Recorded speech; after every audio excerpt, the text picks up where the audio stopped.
Okay, right. We're going to be in chapter. Some of the things switched on. You always forget to switch certain things on. Chapter 22. Okay. Yes. Well, it's on the screen there. All I have to do is look at the notes. So anyway, so. As it says there on the screen, things are worse. Okay, so things were bad under Jehoram, and they only got worse when his son and Athaliah sort of went tearing away with their awful reign. So that's what we're going to be looking at today. And I sometimes when you do Bible study, you go, Lord, is there anything positive in here at all? You know, is there anything we can learn, or should we just skip it? And well, the fact is that it's in the scriptures. It is there for our learning, and there are certainly things, as with Jehoram, where we learned about the things that he didn't take on board, and so that is then instructive to us in terms of what we should take on board and hang on to.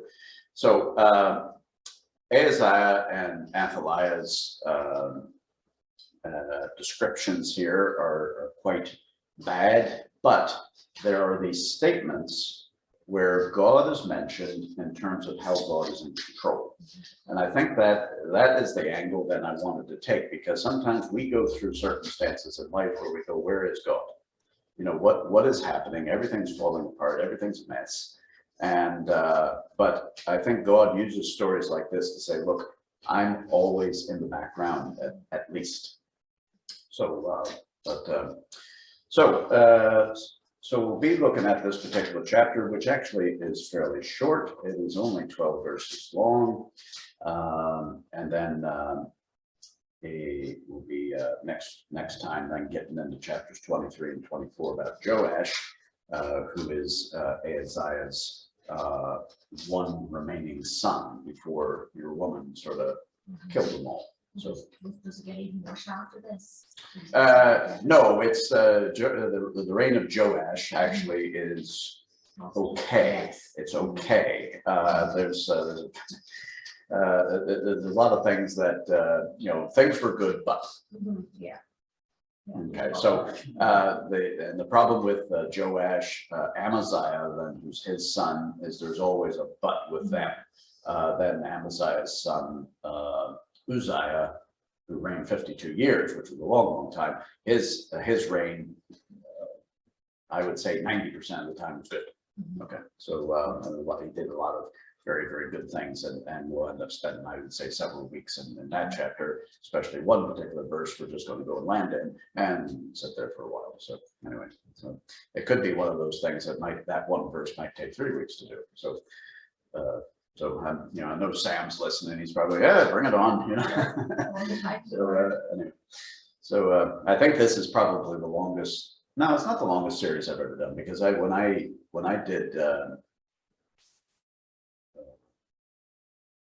gates. No, not the gates lasted a long time, but when I did Ephesians, that was back in a previous lifetime.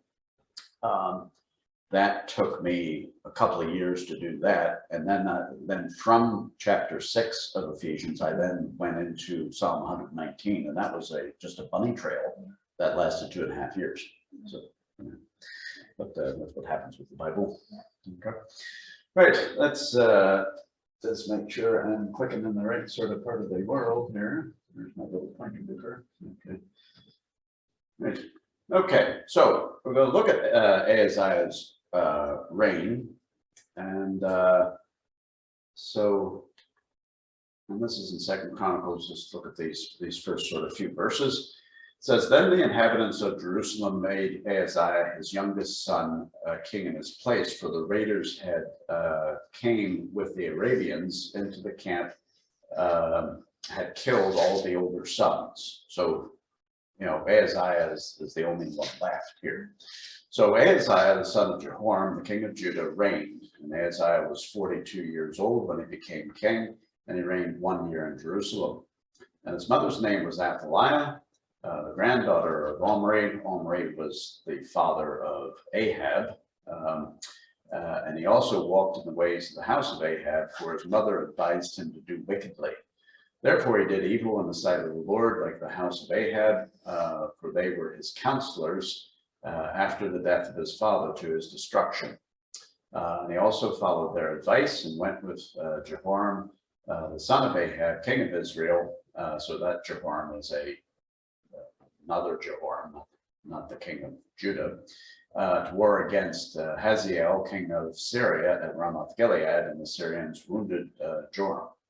And when they returned from Jezreel to recover from the wounds which he had received at Ramah, and then he fought against Hazael, king of Syria, and Azariah, the son of Jehoram, the king of Judah. Interesting, just another spelling of the same man's name. Went down to see Jehoram, the son of Ahab, in Jezreel because he was sick. His going to Joram was God's occasion for Ahaziah's downfall. For when he arrived, he went out with Jehoram against Jehu, the son of Nimshi, whom the Lord had anointed to cut off the house of Ahab. And it happened when Jehu was executing judgment on the house of Ahab and found the princes of Judah and the sons of Ahaziah's brother who served Ahaziah, that he killed them. And then he searched for Ahaziah and caught him. He was hiding in Samaria, and brought him to Jehu. Then they had killed him. They buried him because they said he was the son of Jehoshaphat, who sought the Lord with all his heart. So the house of Ahaziah had no one to assume power over the kingdom. Now, that just sounds all really dire. Okay. So now when you read all that, you just go, what on earth is going on? It just sounds, it sounds an awful lot like the books of Kings, when it's talking about the kings of Israel and people getting into bother with everybody else and everybody dies. And it's an exhausting passage, even though we've only read sort of, 9 verses or something here. So, but there is things in here where God is mentioned and God does things.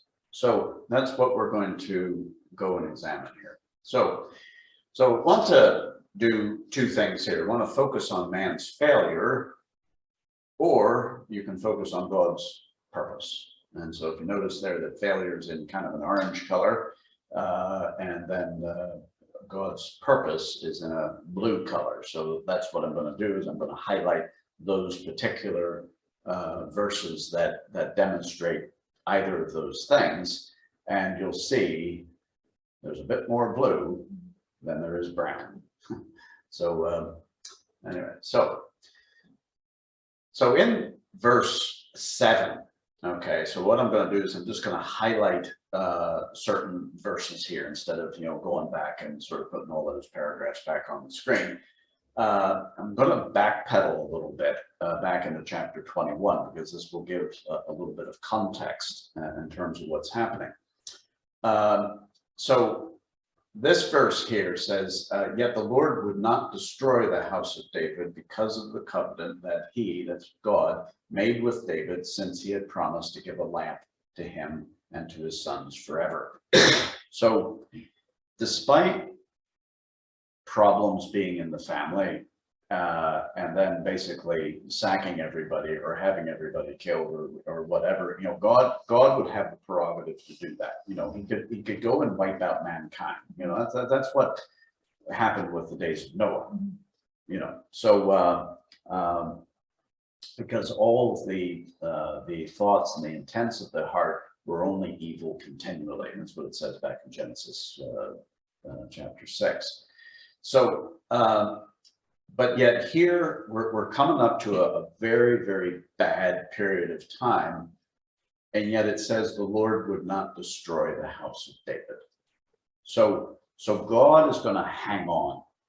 God is hanging in there because God's, as Elaine and I were talking the other morning, God's plans cannot be breached. They cannot be compromised. So, God is always, despite what man does, despite what you do in your life, God is always going to push through. Let's go to that. Yeah. So, And it's because, as it says here, the covenant that he made with David. Mhm.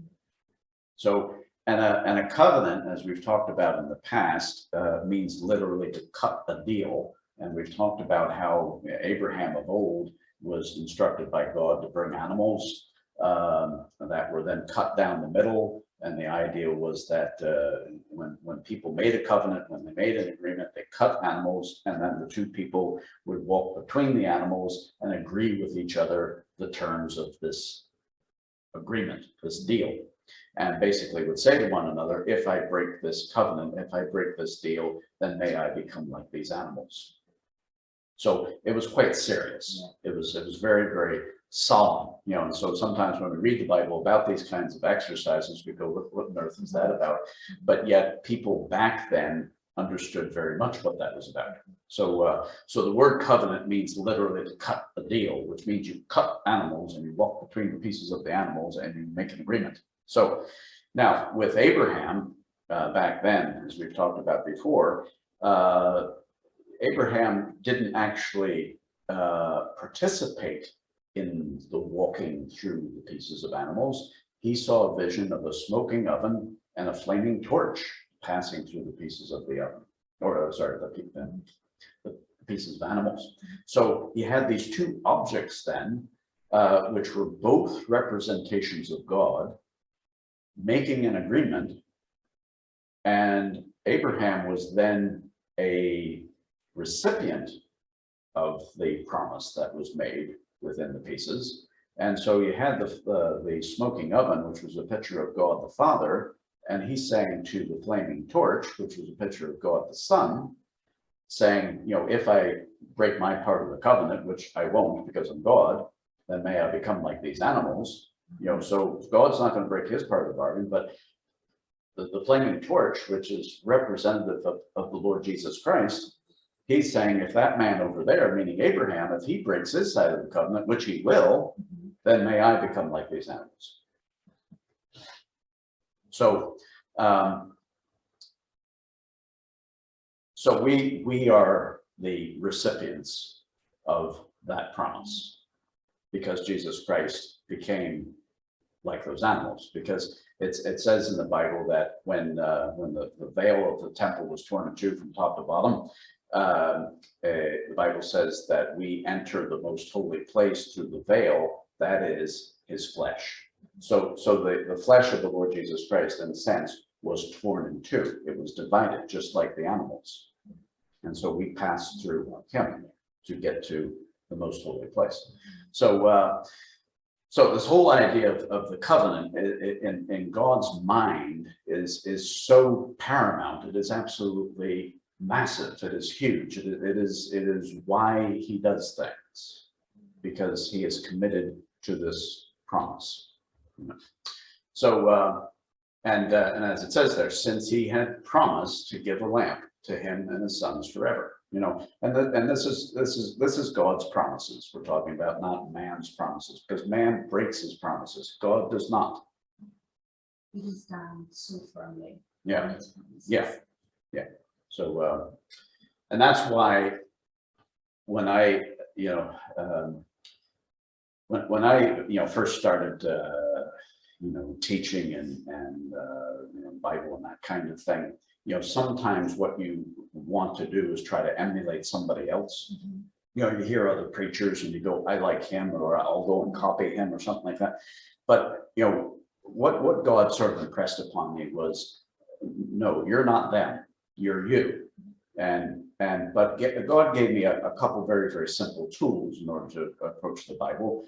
And the two are talk about God's promises Mhm. and talk about man's responsibility. So, because that is what the Bible is about. It's about God's promise, and it's about man's responsibility to respond to God's promise. And that's what you've been doing. Yeah. Through these years.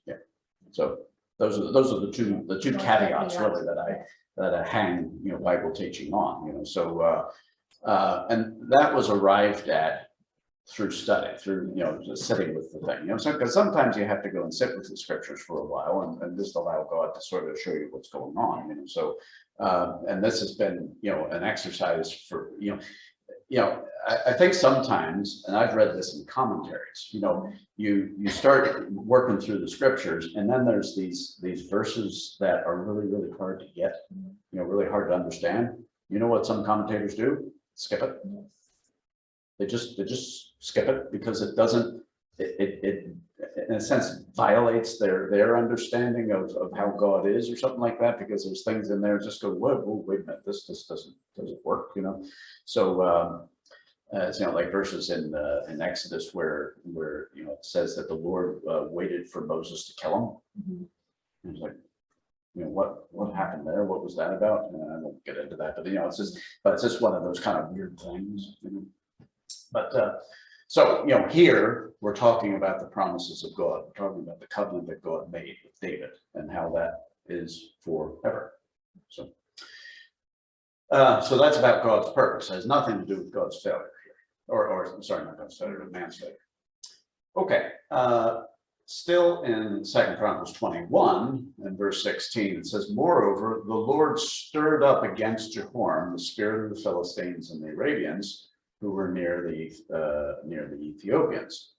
Now, I'm just highlighting that phrase there, the Lord stirred up against.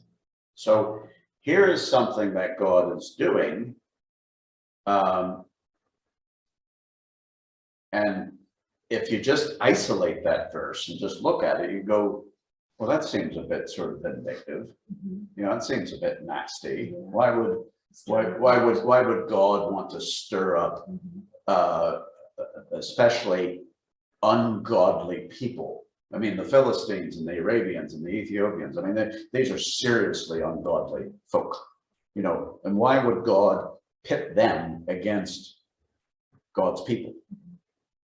You know, but yet this is all part of God's judgment and God's purpose, but at the same time, he's exercising mercy, because he, you know, he could wipe out the whole line, you know, be completely justified in doing it, but yet he's made this promise.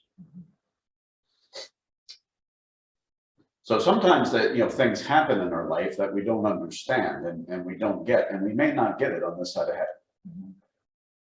You know, when we do get to heaven, God will show us, and then we will be enlightened, and we will be like, oh, okay, now I understand what's going on. You know, as it says in Philippians 3:13, it says, for it is God who works in you both to will and to do of his good pleasure. Sorry, that's not 3:13, that's 2:13. Sorry, 2:13. I want to be able to state things correctly.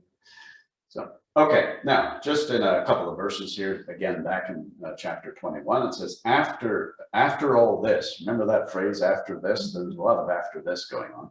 But after all this, the Lord struck him in his intestines with an incurable disease. Now, this is something that God did.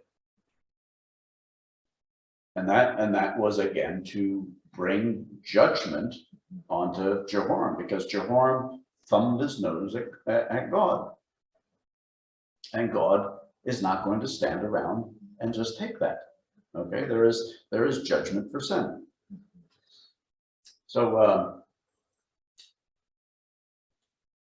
now here's a whole batch of man's failure here. Okay, so this is going into the verses that we read there earlier in chapter 22, and it's talking about Ahaziah, which is Jehoram's one son that was left.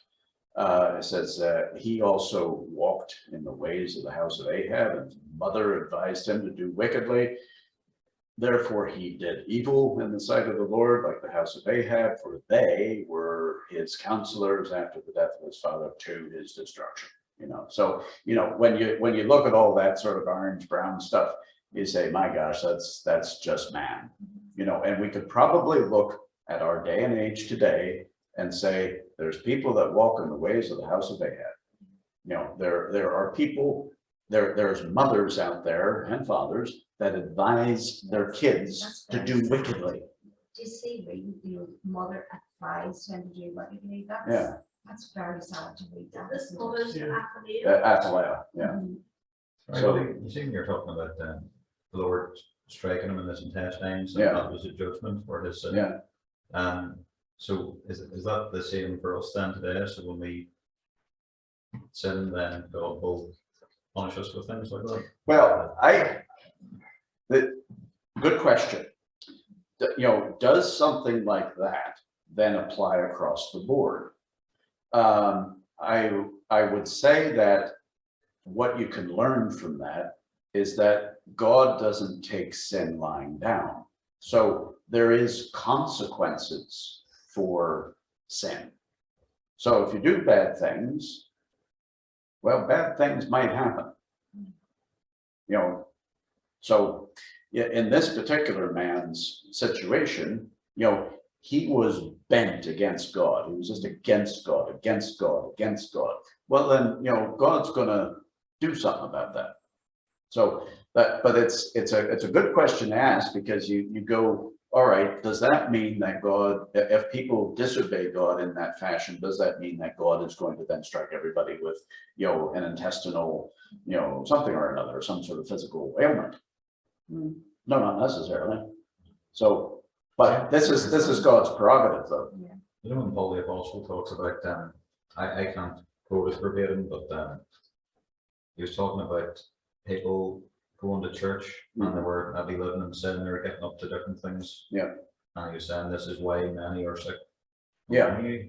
Is that just the natural concept? Obviously, you can't. Yeah, I would say, yes, many are sick and some sleep, meaning that they died, as a result. Just an interest. Yeah, but I don't think we can kind of presume upon God and say, well, God, you're a nice God, and you're loving, and we're in a day of grace, and you forgive, and all these sorts of things. Yes, there is a very, very true aspect of that. But don't think for a minute that you're going to get away with murder. Yeah, because if God didn't love you, he wouldn't discipline you, would he? Yeah, that's right. So,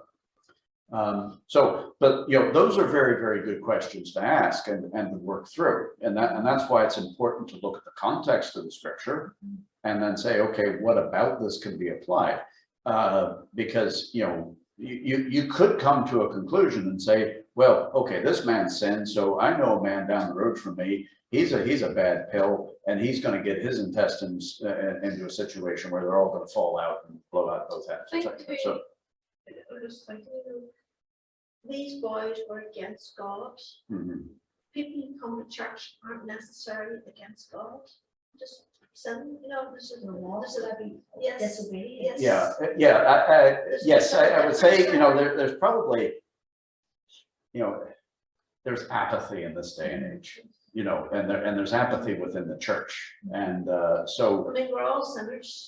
Yes. We have forgiveness as a saved person. Yeah. These people weren't saved. These were No, they were so they way off the deep end. Yeah. So, but I think at the same time, when we do sin, there's consequences for it. And now God is not going to sort of stand around and orchestrate that consequence, but in the natural realm of things, as God has put things together, there's consequences for doing wrong things. If you, I just, in my human brain, can see that they're against God and they're evil. Yeah. Whereas people who go to church are just being people.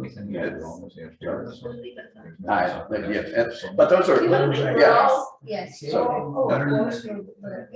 So there's lots of good questions to ask here. So anyway, right. So we'll look at this next verse here. So we got to get some blue, So anyway, so verse 7 there, chapter 22, and it says his going to Joram, which was your man up north, okay, was God's occasion for Ahaziah's downfall. Isn't that interesting? Yes. For when he arrived, he went out with Jehoram against Jehu, the son of Nimshi, so whom the Lord had appointed to cut off the house of Ahab. So, the Lord was up north too, and because, God didn't completely go and, abscond and take off. Elijah was up there, Elisha was up there, and 7,000 men moved never bowed their knee to Baal. They were up there. So, so God didn't leave them, but strangely enough, Ahab and his contingent were such bad, evil people, God actually raised up another bad, evil person to go and judge him. So but it just goes to show you what happens within the unsaved ranks. Yes. So now, but it's interesting, this first part of verse 7, that, Ahaziah going up there was God's occasion. Isn't that interesting language? I've never said, God's occasion. Yeah. That's not It's a like a word that you challenge. would say. This is Yeah, a challenge to get back. this is how we're going to sort this out. But but this was planned before the foundation of the world. God knows that this is all taking place, and that's a hard thing to sort of get one's head around. But anyway, That's the hard, but it's not. yeah. So Into it says that God knows every heart. Yeah. Is it the same for an unsaved person? Does he know? sure. It's not just if he. I mean, it says in Hebrews 1:3 that he upholds all things by the word of his power. Yes. So that means all matter, Yes. everything that we see that is physical and spiritual, God maintains it. So you're part of all things. So God upholds you by the word of his power. So, okay. So let's look at a few other verses here, and this is sort of just the next verses that we didn't read. Now, this is the rest of the chapter. Okay, this is all about Athaliah's reign, which actually doesn't say a whole lot about what she does, but we do know that she did some very horrendous things here. So verse 10, this is toward the end of this chapter, says, now when Athaliah, the mother of Ahaziah, saw that her son was dead because Jehu had killed him, Yes. okay, Ahaziah went north, joined Jehoram to fight the Syrians and do all this caper, and that all went amazingly wrong. So Ahaziah then was hiding from Jehu because Jehu was basically secretly anointed king over Israel, because again, this was God's occasion and God had anointed Jehu to bring judgment. Now, does anybody know who anointed Jehu? It was Elisha. Mhm. So, because, when Elijah was on the scene, part of what was going to happen was that Jehu, his instruction was, you're going to go and anoint Jehu as king. But that didn't happen until Elisha came, because Elijah was ascended during the 18th year of Jehoshaphat. So wasn't Elijah that did the anointing? It was Elisha, because Elijah had passed that baton over to Elisha. So when you look at the number of miracles that Elijah did, of which was 7, Elisha did 14, because he had a double portion of Elijah's spirit. So there's lots of interesting things that go on up north. So now, Athaliah, and it's interesting. You know what the name Athaliah means? Abandoned by the Lord. Very good. My goodness. Can you imagine naming your child that? So and that's and Jezebel, for oddly enough. Now, Jezebel is not an Israelite. She is actually from Phoenician extraction. So she's from the pagan people up the north who married Ahab and blah, blah, blah. So Ahab and Jezebel are the parents of Athaliah. Jezebel's name means unhusband. Yeah. named well. Yeah, so anyway, so here, we'll name our kid Abandoned by God. How about that? Well, that sounds good, you know? So, desperate, oh my God. And then she gets hooked up with, you know, Jehoram, but anyway. So now when Athaliah, the mother of Ahaziah, saw that her son was dead, she arose and destroyed. So there's more man's failure there. You know, she went ballistic, you know, so destroyed what? All the royal heirs of the house of Judah. So not only, we're talking about our own kids. Yeah. My goodness. She was a wicked. Yeah, so she destroyed not only the one that was to ascend to the throne, the first one, and the second one, and the third one. It was also all the other ones that very possibly could get there. Is that because she loves him so much, or because? No, it was a power trip. Yeah. Mhm. It was just, She wants to stay in power. she wants, Yeah. yeah, That's one in there where they, you know. because the people would have made the son Yes. king. So then that son would have Then been she in would have power. stepped She would have been like, yes. I'm only the queen mom Yes, here. This yes. is really pretty, you know.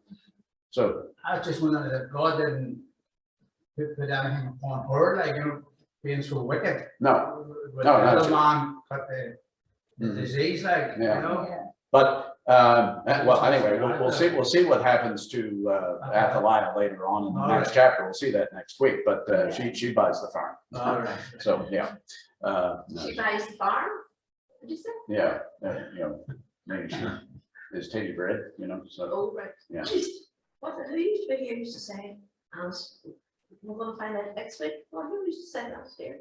Who used to say that? Somebody did used to say that. Has to come next week. Next week, yeah. So yes, Really, sorry. no, wasn't No, it? no, the members used to say that.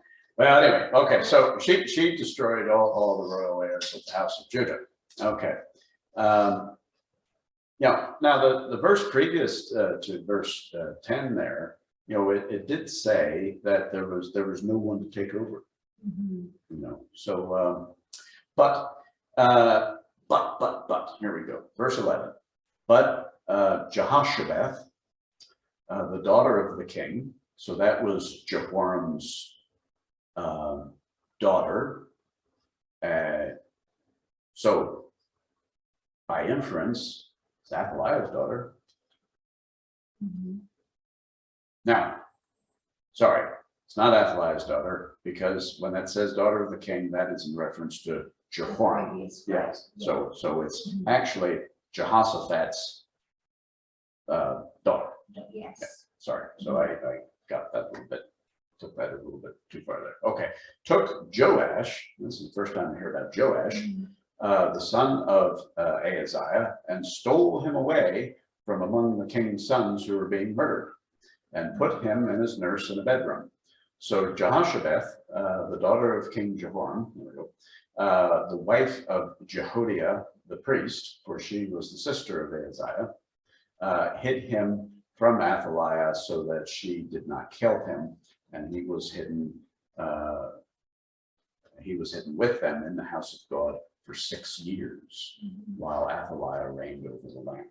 So she was protecting him Mhm. from all the wickedness Yeah. that was going on. Yes, and so again, this is God's purpose. Mhm. So God takes this woman who is part of the royal family here, but she sees, because, you know, God has enlightened her mind and says, this is bad news here, so I'm going to have you take Yes. one of the king's sons and steal him away. Sometimes that's what you have to do. You have to go and actually, take by stealth, Mhm. things away from the enemy, so, and hid him, and he was hidden, so, God actually, took this young child and hid him for that period of time. Now, Athaliah was nuts. Yeah. I mean, she was out there, she rose and destroyed. I mean, that's all she did for the next 6 years. And then tried to get everybody to go and do nasty things. And she she really messed up the temple too. She went into the temple and defiled all sorts of stuff and things. We'll learn that from the next chapter. But but yet God, in his promise, hides this child where? In the house of God. There's protection there. Away So- from evil. Yeah. So, and he was, we talked about lockdown there a couple of years ago. Remember, we were, in that situation where you couldn't have a group of two, you just, it was, you probably remember quite well. It was quite serious. And then, and then we were all getting stir crazy, because we're like, we can only, it's like you can take your dog out at night there, and I remember when we all got, well, I didn't get COVID, but everybody else in the house got COVID. And we had a conversation with some official on the phone, and we said, well, what about the dog? Well, and the guy said, well, you can walk the dog in the garden. I said, my dog don't walk around in the garden. It needs to get down the road and back and so on and so forth. So I then rang up all the neighbors around the field out back. And I says, look, can we use the field here and walk around the field with the dog? Yeah. No, they didn't have any issue. No, But it was- it was but done you had to go through that Yeah. procedure where, you rang the guy down at the bottom of the hill, you rang the neighbor, this and that and the other thing, and then you rang the girl that owns the field. Yeah. And then say, look, is it all right if we? Yeah. So, and It's such a thing that we're all Yeah. so used to do. Yeah, Everything but- twice off. 6 After years. 6 years. Did Ahaziah go live with that child? It's, She might have known. I would say that she would have known of his, that he certainly was one of the heirs. But I would imagine in her demented sort of pursuit of things, because he was Yeah. hidden away and off scene, And young. from her point of view, probably dead. Yes. So, but God, they had to be hidden. Do you think it was Joseph with that wee lad, or? Yes, yeah. So Josabeth, she, put him and his nurse in the bedroom. Now, I would say she knew everything was going on, and she was in and out. Yes. So it would have been just Joash and the nurse in the bedroom. So they were quarantined basically in a bedroom, sort of passing through the door and doing all this kind of stuff for 6 years. So because you have to realize that Jehoshaphat, she was the wife of Jehoiada the priest. Yes. So she Okay, was, So Jehoiada was a very, very prominent individual. We'll talk about him in a minute. Actually, just as, I was just thinking about all the stories in this year. Is there going to be a point in our lives where God gives us the story back to us of our own life? The way Oh, people absolutely. say that they're all. Yeah. Yeah. So No, these are like, you remember you did this, that, and the other, and good and bad. Yeah, yes, yeah, and I believe that, as I've said before, when we get to heaven, we're gonna go and sit in a nice comfy room, and God's gonna throw all the home movies up on the screen and give us all boxes of popcorn and stuff, and will show us how we were used, what had happened and how it all fit together. something that really we need to be aware of in our Yeah. everyday walk. Because there's nothing that you do in secret that will then not be revealed. Yeah, I'll be able to touch my popcorn then. So, I'm yeah. just sitting there. Garden I festival can't every read it. day. So, so it's, Get Jack together. yeah, so, I'm not, but, that isn't quite. I'm not talking to you. there's this story in Kings where, I forget, was it Naaman or leper? But anyway, there's this statement where, see that prophet, meaning Elisha, he knows what's going on in your bedroom.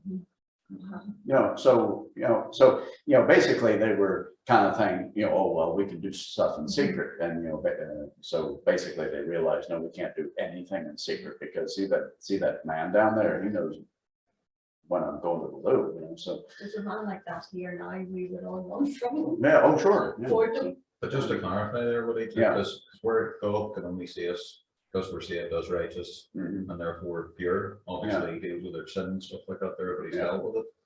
So my understanding of the great white throne judgment for righteous people was according to the good works that you've done, not necessarily, not the bad at all.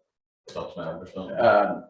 Is that not? Yeah, there's two judgments that are talked about in Revelation. There's the great white throne judgment, and then there's what they would refer to as the Bema seat, which is the judgment of believers.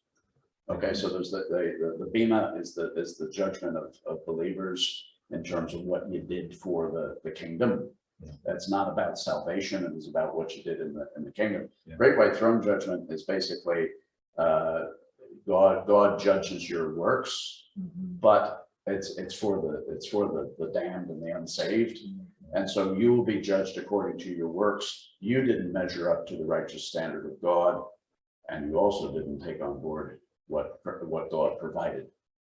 So you're damned. We'll use nice hard language there, not to say that we would be judged or something like that, So that's what the great white throne judgment is about. It's about the unsaved. So, okay, now let's just put a few notes here, and this is where we'll kind of finish up. It'll be kind of a shorter study today, probably. Okay, there's something that was stated in the beginning of chapter 22, where it says Ahaziah was 42 years old when he became king. Now, that is chapter 22, verse 3. Sorry, verse 2. Ahaziah was 42 years old when he became king. Now, Is that- 22? yes. Okay, in the more modern translations, it would say 22.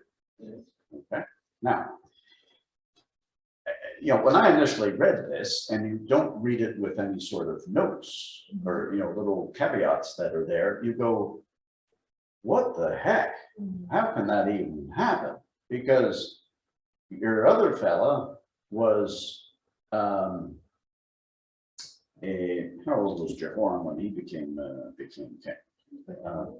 So he was 32 years old when he became king, and he reigned for 8 years. So he died when he was 40. So how can his son be 42 when your man was dead at the age of 40? This is the son. The son, yeah, no, that's, the son can't be born before his dad. There's something wired up here, boys and girls, So,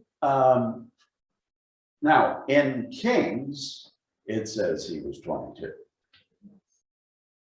Now, so in the King James Authorized Bible, it says 42. In New King James, it says 42, but it has a little note that says in other, text manuscripts of the Bible, it says 22.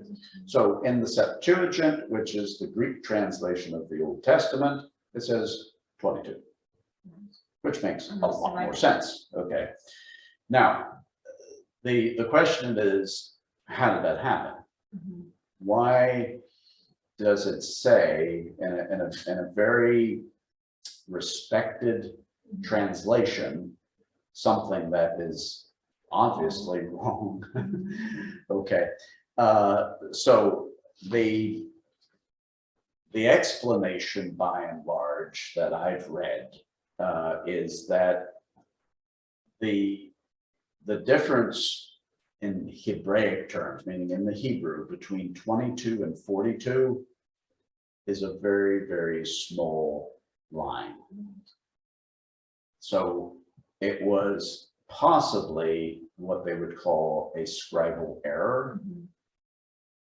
So when it was copied over, instead of looking like 22 as it should have been, it looked more like 42. So in some manuscripts, so then certain people translating from that went, oh, well, that's what it says. So just, you know, so it can breed a difficulty in the sense of, well, if that's got wrong, then what else goes wrong? So you really net. You know, so, And just but like with the, you know, and Methuselah, you know, and all that, was there a slight difference? Maybe it yeah, wasn't so 900 years, maybe you need 90. yeah, well, Yeah. yeah, well, the thing with Methuselah is that you had quite a number of people that were in and around that age, Yes. you know, so all those guys of that generation or those They lived those generations, years. they were all living centuries, you know, so, I mean, Adam was 930 or something when he died, you know, so, you know, you had, and all these men were like 800 and 900 and things and whatever. So now, you know, people look at that and they go, now, wait a minute, there's nobody that lives that long these days.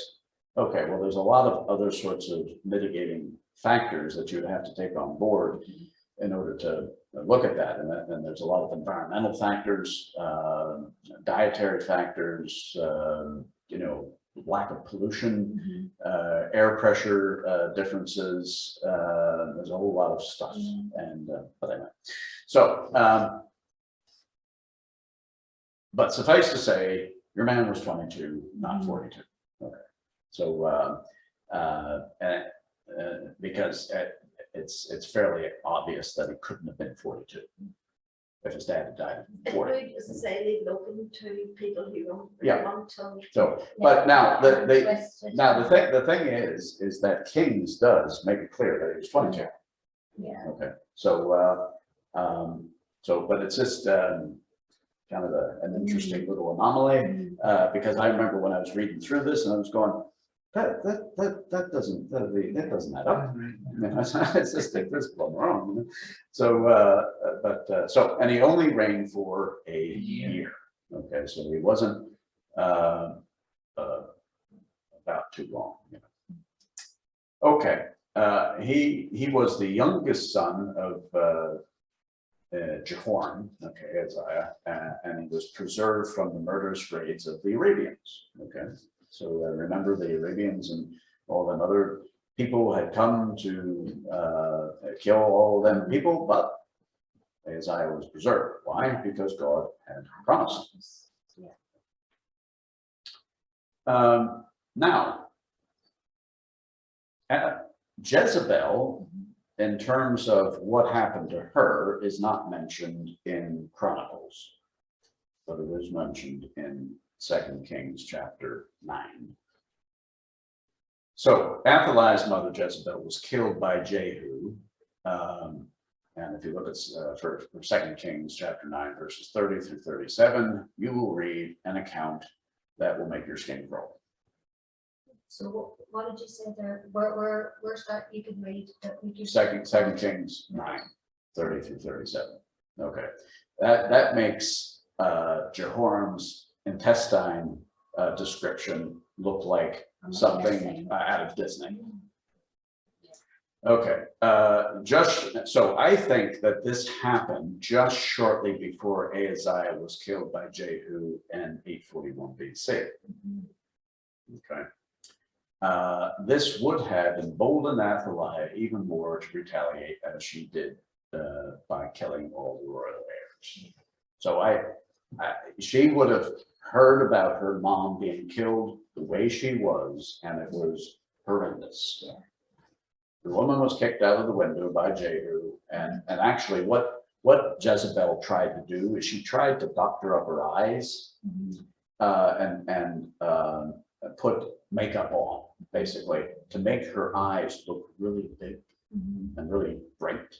And the speculation is that because Ahab was dead, she was, and Jehu was raised up to judge Ahab's house, that she was then trying to make herself look like some really princess kind of girl, like, you know, you'll need me, you'll want me. you know, big eyes, lots of mascara and dark eyeliner and all that. That's what it was. Yeah, and so she put herself up to the window Yeah. because she knew Jehu was coming and going. Yeah. And so he sends a couple of boys up to her flat, you know, up on the wall or whatever, and boots her out the window. He took no prisoners. And she died in the fall, and then trampled her with his horses, and there was nothing left of her. Just to make sure. Yeah. So, and the Bible is very descriptive as to what they did find of her. So we'll leave that for some story time. But anyway, so I would imagine that kind of it would just push Athaliah just completely over the edge because it all before that. yeah she bad checked before that because she was advised by her mom and she took all that on board and advised all their other people all, you know, to do wickedly and you know, and so and then when she saw that Ahaziah was killed by Jehu because Jezebel was killed by Jehu as well, so Jehu, you know, so anyway.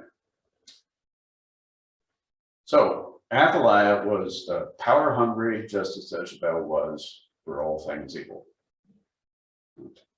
See, this is why God raised up this ungodly man Jehu to go and judge all this. You know?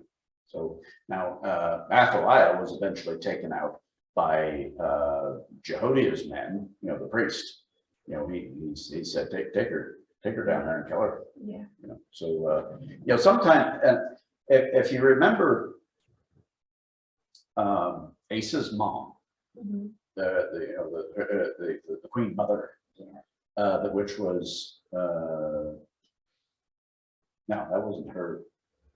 Yeah, that wasn't his mother. That was the grandmother, because that would have been Rehoboam's wife. But anyway, she was removed because she had all these, you know, kinky sex god things kicking about. So so she, you know, so Asa really put his foot down and had to remove, you know, family members from this, you know, so. But with that just got worse and worse and worse and worse. Yeah, you can't have this. You have to take the bull by the horns and get rid of it. You know, so because they're, in a sense, the Athaliahs of the world who are abandoned by God, which is what that means, abandoned by the Lord. You know, and so they're, in a sense, you know, God, I would say God in early days put out a hand of mercy to say, look, I'm a redeeming God, but they went, say, God, stuff it. We're not interested in you. Well, God's going to judge that. And God's going to, you know, kick it into next week somewhere.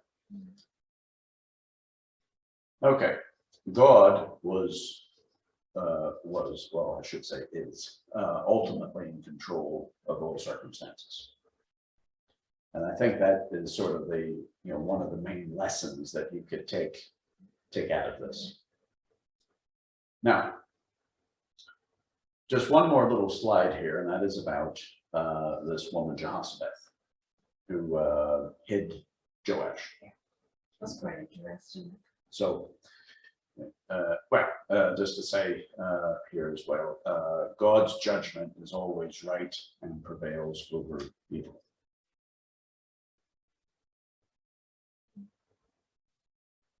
Elijah took a walk for a little while, but at the end, he did what he said he was going to do. Yeah. He did allow all of that. So obviously he allowed all that for lessons to be learned from evil leading on to evil and leading on to evil. You know, and it just demonstrates that, you know, and I think there's a lot to learn about family influence. Absolutely, because that's where, you know, You know, it all started with Jehoshaphat allowing his son to get married to your woman. Yeah. That just went from bad to worse, you know, and so, and the only way to rectify that, in a sense, was you just had to go and shut it down. You know, there was, you know, so, right, okay, finally. Jehoshaphat, her name means the Lord has sworn or the Lord has promised. Now, this is the wife of Jehoiada, the priest. She was Jehoram's sister. Her husband, Jehoiada, and this is the first time that his name is mentioned. There is another Jehoiada that is mentioned in First Kings. There was a man called Benaniah, who was the son of Jehoiada, but that was back in the times of Solomon. Okay, so this is not the same man. Okay.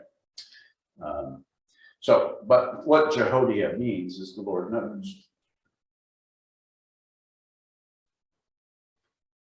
Now, Jehoiada, just to talk about him for a quick second, we will talk a lot more about him next time, but died later on at 130 years old.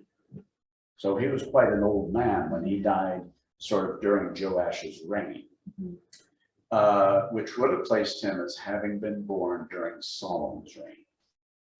So this was a man that had been around a long, long time, and he had seen a lot of water over the proverbial dam. So, so in a sense, God knows. Now, Joash, who is this next king, this is kind of an interesting word. It talks about the Lord's fire. Now, Joe, in the beginning of Joash, that is the shortened version of Jehovah, for lack of a better term. So that is the word Lord. Ash is two letters there. One is the letter Aleph, and then there's the letter Sheen, which means a strong devourer, a strong consumer, which when put together was a word that was commonly used for the word fire. So this is about the Lord's fire, the Lord's strong consuming. There's a verse in the New Testament that says our Lord is a consuming fire. Is that why he was important to the Lord? Or that's why it was important for that Goliath to be in hiding for 6 years, because there was going to be a purpose. There was going to be a purpose, and there was going to be something that God was going to do. Yes. So now, as we'll talk about Joash next week. So Joash did what was right in the sight of the Lord all the days of Jehoiada the priest. So as long as Jehoiada was around, he was fine. But we'll look at what he was consumed about, in a sense. But this is what we'll sort of finish up with. This is the Lord's promises are sure and always kept. The Lord knows everything and is intimately involved. And the Lord has a fire that will come with justice and mercy, because he is strongly consumed with our welfare. That's everything. That's just everything, isn't it? Yeah. So that's pulling together all these three names. So God is taking these three people, Jehoshaphat, Jehoiada, and Joash, and putting them in a room, basically. And I know Jehoiada was not in the room as such, but he was the one that God used to instigate revival under Joash. But just to sort of link all these things together, the Lord's promises are sure and always kept. The Lord knows everything and is intimately involved, and the Lord has a fire that will come with justice and mercy, because he is strongly consumed with our welfare. So, and I think that is a good summary of this particular chapter, which is really, really dire. Shows the power of God. Yeah. He goes from power to giving mercy to destroy, and he really is. He really is the one, isn't he? There's nothing and nobody above him. So that's that's us. So I think there is one. At the start I was thinking